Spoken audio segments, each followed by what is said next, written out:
13h, 14h. Europe 1, 13h. La suite d'Europe 1, 13h sur Europe 1 avec vous, Céline Giraud, et aujourd'hui Olivier d'Artigol et Vincent Roy. Et on va écouter Emmanuel Macron. Emmanuel Macron qui a participé hier soir à la remise du prix Jean-Pierre Bloch de la LICRA, qui récompense une personne engagée dans la lutte contre le racisme et l'antisémitisme. Le président de la République, vous allez l'entendre, a fait de ce discours un message politique en dénonçant l'extrême droite et l'extrême gauche. Depuis quelques années, ont émergé les tristes héritiers de l'antisémitisme. L'un évoque les chambres à gaz comme un point de détail de l'histoire, l'autre reprend à son compte la vieille accusation du peuple déicide, pointant que Jésus a été crucifié par ses propres compatriotes. Un autre encore affirme que le maréchal Pétain a sauvé des Juifs au mépris le plus absolu de la vérité. Cela entretiennent et soutiennent les vils propagateurs de l'antisémitisme. Je pense à ces humoristes ou influenceurs, activistes ou prédicateurs, petits trafiquants de haine, qui sournoisement, insidieusement, instillent le poison antisémite dans les consciences. Une haine née à l'extrême droite, qui a prospéré à l'extrême droite et qui a su essaimer au-delà de l'extrême droite. Et aujourd'hui, malheureusement, jusqu'à certains rangs de l'extrême gauche et de la gauche, pour qui l'antisionisme fait office d'alibi à l'expression de l'antisémitisme. Voilà, Emmanuel Macron hier soir, qui veut réagir ? Oui, le sous-texte, ou en tout cas le détail, c'est donc Jean-Marie Le Pen, 86, le peuple déicide, ça vise Jean-Luc Mélenchon, et Pétain, c'est la récente condamnation d'Éric Zemmour.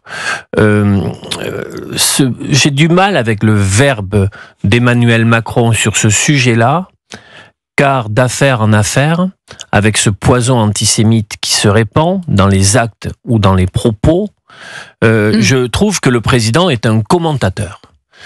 Alors qu'il y aurait véritablement, depuis le 7 octobre notamment, nécessité de renforcer les politiques publiques, de mener véritablement un combat. Et je ne le... la manière dont il évoque ça, ex cathedra, un peu un surplomb, je l'aimerais beaucoup plus, je l'attendrais beaucoup plus dans un plan d'action. Voilà. Je rappelle que ce prix a récompensé l'animateur Arthur et l'humoriste Sophia Aram. Oui, c'est très étonnant. Et puis même, il y aurait un livre à faire sur le rapport d'Emmanuel Macron à l'histoire. L'antisémitisme né à l'extrême droite, je ne sais pas où il va chercher ça. Il est pas né plutôt à gauche qu'à l'extrême droite. C'est très curieux, comme le rapport qu'a ce président à l'histoire est tout de même très étonnant. Et je souscris à ce que vient de dire Olivier. On aura eu 2 septennats au cours desquels il aura beaucoup parlé et très peu agi.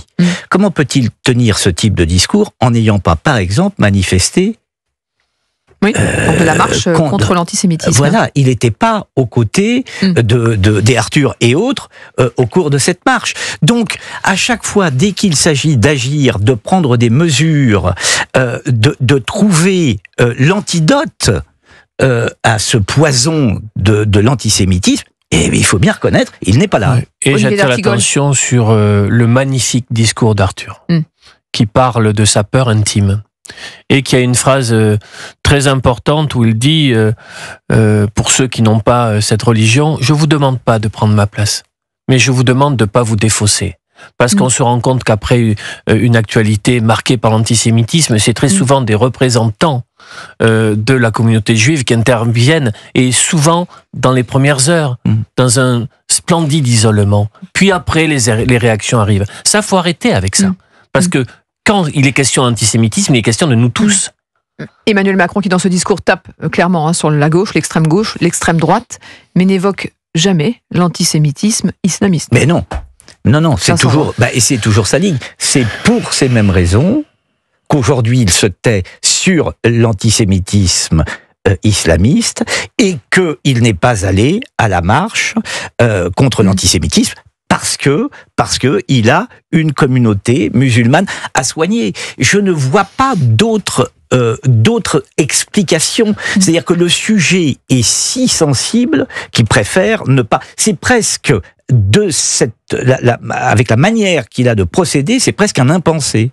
Alors que l'écrasante majorité de nos concitoyens de confession musulmane ne sont absolument pas réductibles à l'islamisme. Ils sont d'ailleurs dans les pays du monde les premières victimes de cet islamisme.